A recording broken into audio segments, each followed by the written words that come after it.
meskipun enak dan punya kandungan gizi, tetapi tetap saja ada kandungan-kandungan yang tidak baik kalau mengonsumsinya secara berlebihan.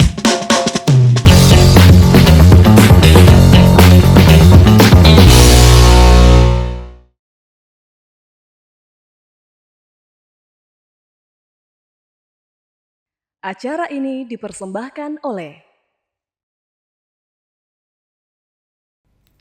Assalamualaikum warahmatullahi wabarakatuh. Salam sejahtera bagi kita semua.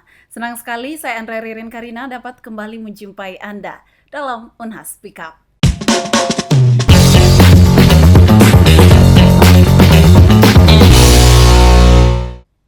Pemirsa, mungkin banyak dari kalian yang sudah tidak asing lagi dengan seblak, salah satu jajanan viral yang menjadi favorit di kalangan Gen Z.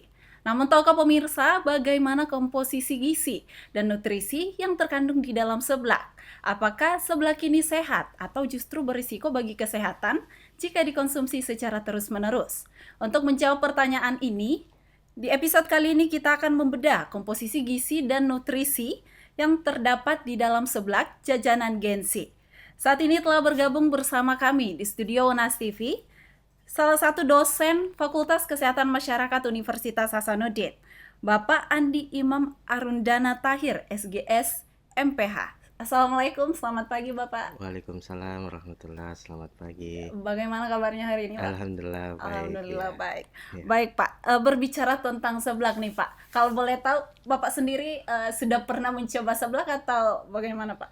Uh, Kalau sebelah terus terang sudah pernah, tetapi bukan big fan ya, karena saya juga tidak suka pedas.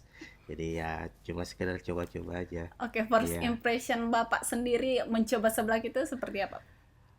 Pertama agak aneh ya, karena biasanya kan kita menikmati kerupuk crunchy, renyah, tapi ini kok lunak, lembek, jadi ya agak aneh, tapi rasanya secara umum ya lumayan enak ya. Lumayan enak ya Pak. Oke. Uh, Eh, Sebagaimana kita ketahui bersama Pak bahwa seblak ini eh, berasal dari Bandung, mhm. tapi hampir seluruh kota di Indonesia sudah eh, mungkin ada seblaknya. Nah, Iya. menurut Bapak sendiri nih, apa sih yang membuat seblak ini bisa menjadi seviral itu? Ya, saya kira mungkin karena ini ya, teknologi dan informasi sudah sangat mudah kita akses, jadi begitu ada makanan yang mungkin diviralkan sama seseorang di suatu wilayah, ya wilayah yang lain bisa saja mengikuti, dan itu juga seblak kan sangat mudah untuk dibuat ya.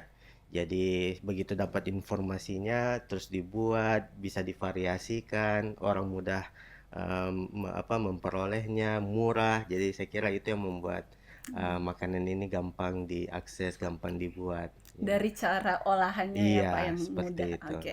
Baik Pak.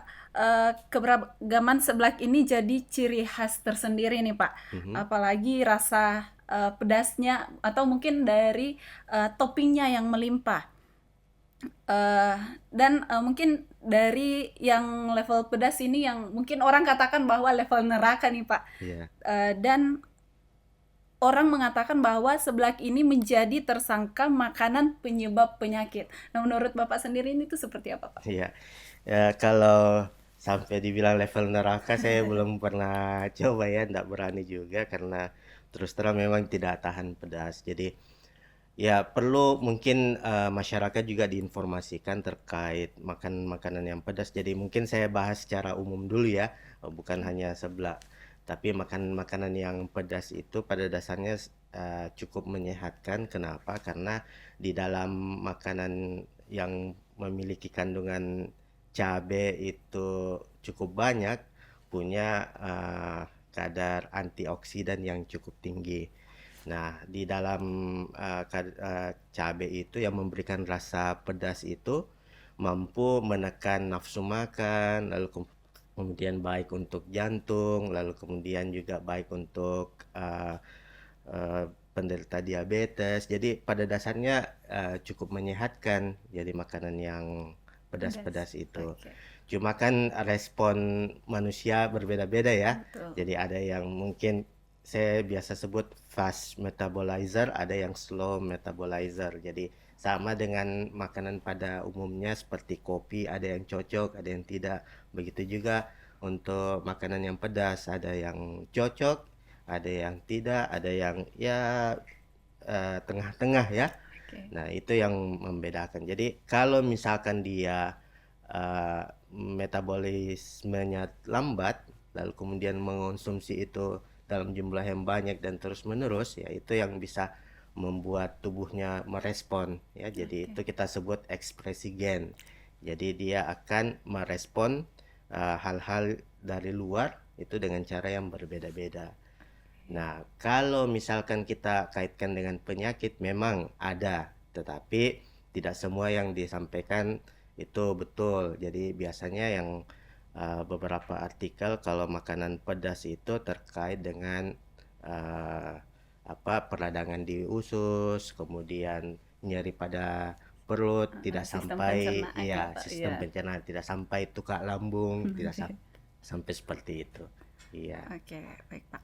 Kalau kita melihat di sebelah kini Pak, kan ini bahan-bahan yang ada di dalamnya itu dicampur-campur. Iya. Ada kerupuk mentah, pilus, ciki, bahkan sampai frozen food juga ada seperti bakso dan nugget misalnya Pak. Sebenarnya kalau kita makan ini dalam satu mangkuk, mungkin apa yang akan terjadi sama tubuh kita Pak? Ya, kan kalau kita bicara sebelah resep normalnya ya, resep standarnya itu ya ada di satu website nilaigizi.com itu mempublish bahwa satu mangkok seblak itu sekitar 260 sampai 300 kilokalori. Jadi di situ saya lihat ada beberapa kandungannya dan toppingnya itu hanya bakso. Jadi kalau misalkan kita menambah topping yang lain, ya kira-kira mungkin nilai kalorinya akan bertambah ya. Tergantung lagi orang apakah melihat seblak ini sebagai makanan utama atau dia kudapan. Kalau dia sebagai makanan utama, saya kira tidak apa-apa kalau kita mengonsumsinya dengan menambahkan topping-topping yang lain ya. Misalkan bakso atau frozen food yang lain, kemudian ada tambahan-tambahan variasi yang lain. Jadi kalorinya itu ya bisa menjadi pengganti makanan utama. Tetapi kalau dia makanan selingan, nah ini yang berbahaya ya, karena itu bisa berlebih asupan dalam sehari, asupan kalorinya. Terus apalagi kalau dia fan seblak ya, jadi bisa berkali-kali dimakan. Nah ini yang kita khawatirkan bisa kelebihan kalorinya dalam sehari. Nah itu kita baru berbicara nilai gizi kalorinya ya atau energinya. Nah kalau topping yang dipilih juga itu kurang sehat, misalnya tadi disebutkan beberapa macam ya. Iya. Yang saya tahu itu tinggi garam, kemudian tinggi juga kandungan mungkin pengawetnya, MSG-nya. Nah itu yang kita khawatirkan memberikan efek yang lain bagi tubuh. Jadi kalau misalkan memang Anda fan seblak atau senang dengan seblak ini, ya bisa divariasikan saja ya beberapa kali. Jadi jangan dicampur dalam satu mangkok terus itu yang dikonsumsi terus dijadikan kebiasaan. Nah itu yang kita khawatirkan. Baik Pak, terkait itu kalau kita melihat nih Pak, mungkin banyak orang yang makan seblak itu selalu dicampur ya Pak, Iya. dan menjadi kebiasaan dan mungkin ciri khas dari seblak itu sendiri dicampur. Iya. Nah, apakah dari pencampuran ini ada kandungan gizi, kandungan-kandungan gizi yang mungkin mempengaruhi dari makanan satu dengan makanan yang lain yang mungkin berpengaruh juga kepada sistem pencernaan kita? Iya, saya kira tidak sampai ke sana karena umumnya itu kalau saya lihat di resep seblak itu ya beberapa kandungan gizinya itu berasal dari kerupuknya ya. Jadi zat gizi utamanya itu berasal dari kerupuk karena itu yang ingredient utamanya. Nah, dari kerupuk itu kisaran 150 sampai 200 kilokalori dan ya lemaknya juga cukup tinggi kan, kerupuk digoreng dulu ya.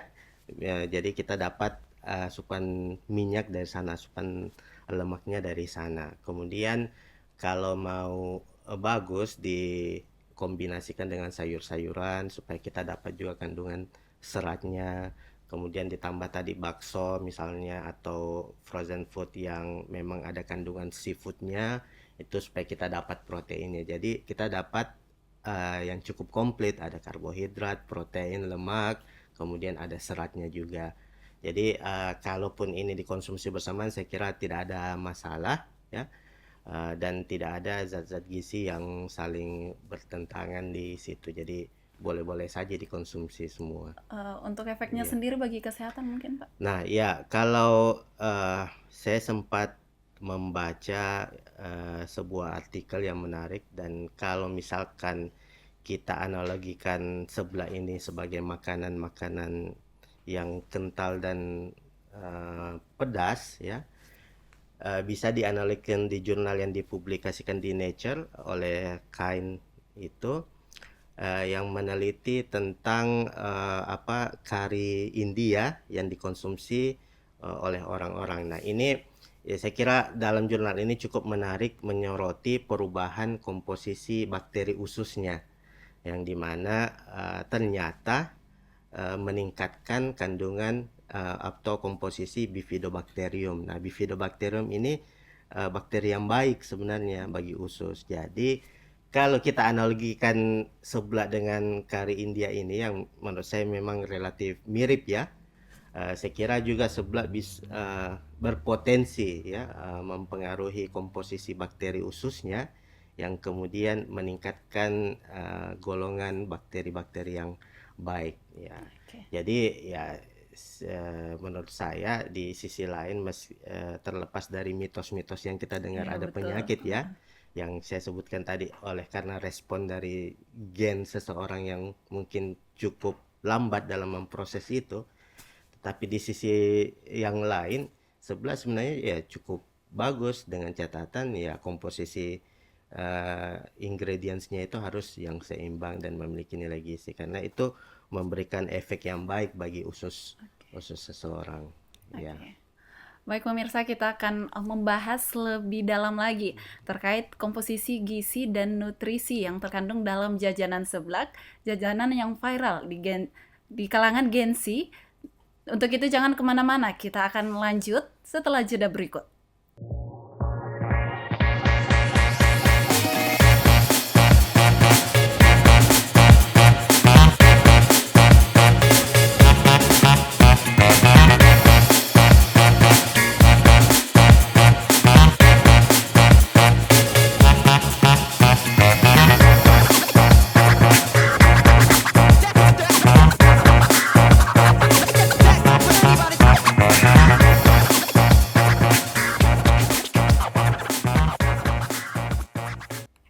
Baik pemirsa, terima kasih karena masih setia membersamai kami dalam Unas Speak Up. Kita akan lanjut membahas komposisi gizi dan nutrisi yang terkandung dalam jajanan seblak. Baik nih Pak, selain kerupuk juga dikatakan tadi ada kuah pedas yang sering bikin mungkin perut mules nih Pak bagi Iya. orang-orang yang tidak terbiasa dengan pedis. Mungkin tadi sudah disebutkan kandungan cabai yang dan beserta fungsinya. Iya. Nah, untuk bumbu-bumbu tertentu yang mungkin digunakan di dalam seblak ini Pak, mungkin apakah memang ini berbahaya bagi kesehatan tubuh atau seperti apa Pak? Iya, kalau saya lihat sebenarnya justru baik ya kalau dilihat ingredients dari seblak ini ada selain cabenya tentu saja ada kencur juga meskipun sedikit, ada beberapa bagian bawang putih, kemudian bawang merah. Nah, ini kan semua sumber-sumber antioksidan dan flavonoid yang baik untuk tubuh manusia ya, meskipun memang dalam jumlah sedikit. Jadi dengan garam tentu saja serta gula ya, kita tidak bisa lupakan itu karena Betul. kalau tidak ada garam atau gulanya justru agak hambar ya. Iya betul. Jadi kalau dilihat ingredientsnya itu justru bagus kalau kita konsumsi ya, bawang putih, bawang merah itu kan cukup bagus dalam memberikan kita efek antibakteri ya, kemudian antioksidan. Jadi kalau kita konsumsi ya justru bagus. Tapi yang perlu diingat adalah kan pada saat pemasakan itu sudah ada garam dan gulanya ya. Nah, biasanya orang kalau mengonsumsi masih merasa hambar karena taste orang berbeda-beda juga ya. Jadi ada yang menambahkan garam lebih banyak dari biasanya. Nah, ini yang perlu menjadi catatan kalau kita mengonsumsi seblak ini. Oke, Iya. Pak. Menurut Bapak nih, Pak, bagaimana sih mengonsumsi seblak agar tetap aman bagi kesehatan kita? Mungkin Ya, dari mungkin dari begini. segi cara memasaknya atau penambahan toppingnya, Pak. Ya, kalau kami di orang gizi itu selalu berpatokan prinsip gizi seimbang ya. Tentu kita harus mempertahankan nilai-nilai gizi yang memiliki manfaat yang baik bagi tubuh kita. Nah, kalau misalnya kita tahu bahwa seblak itu sebagian besar memiliki kandungan gizi karbohidrat, kemudian juga minyak ya karena kerupuknya digoreng. Nah, biasanya kan ini sebaiknya kita tidak mengonsumsinya dalam jumlah yang berlebihan. Jadi kalau bisa mungkin kerupuknya agak dikurangi ya, jadi komposisi atau kandungan minyaknya juga berkurang sedikit. Lalu kita bisa menambahkan dengan sayur-sayuran. Kan sebenarnya yang kita nikmati ini kuahnya ya, Iya, yang betul. memang sangat lezat, kemudian kental. Nah, itu kita menikmatinya.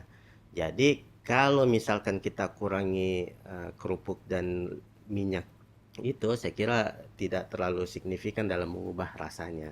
Nah, tentu kita bisa ganti dengan topping yang lain seperti bakso sapi atau juga bakso ayam misalnya, atau justru ikan, bakso ikan. Nah, itu boleh-boleh saja. Nah, jangan lupa masukkan sayur-sayuran yang tinggi serat ya. Meskipun kita tidak misalkan tidak doyan sayur, nah mungkin ya cobalah cari sayur-sayuran yang mungkin bisa kita terima ya. Oke. Seperti itu biar tetap memenuhi prinsip gizi seimbang. Seperti itu. Oke, Pak.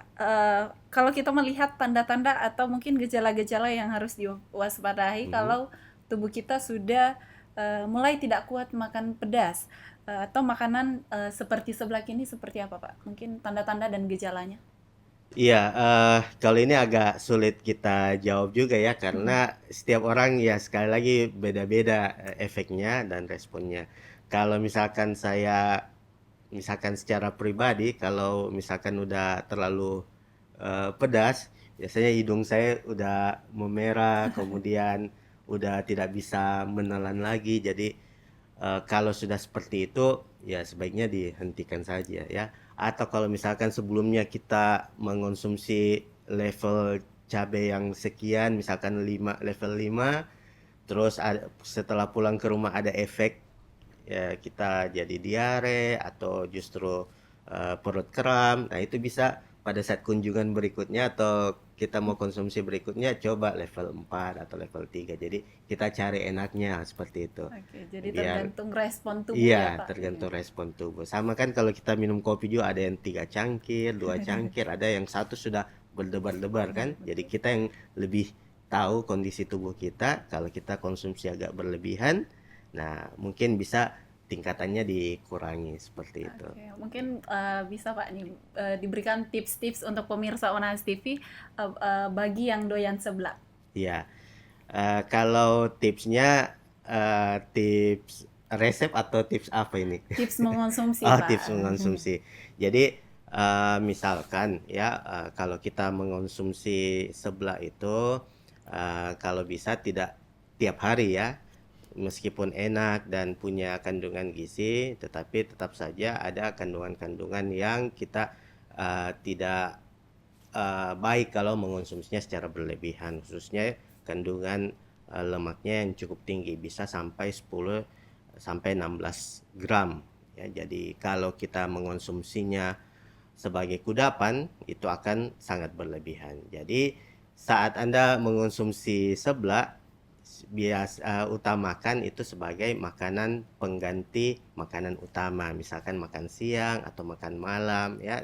Apalagi kalau cuaca hujan seperti ini ya, sangat cocok Anda mengonsumsinya sebagai makanan utama. Jadi tidak berlebihan kandungan kalori yang diterima oleh tubuh.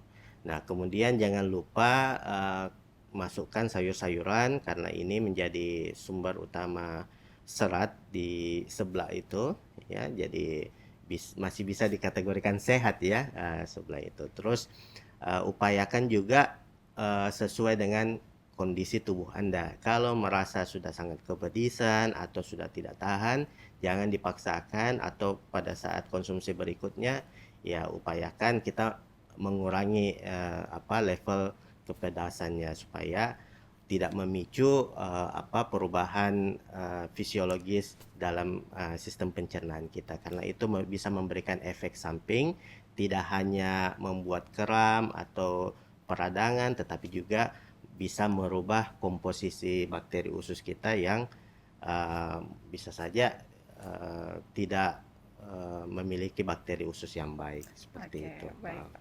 Jadi intinya seblak itu guilty pleasure ya Pak, yang bisa tetap dinikmati tapi harus tetap tahu batasannya. Betul sekali. Baik Pak.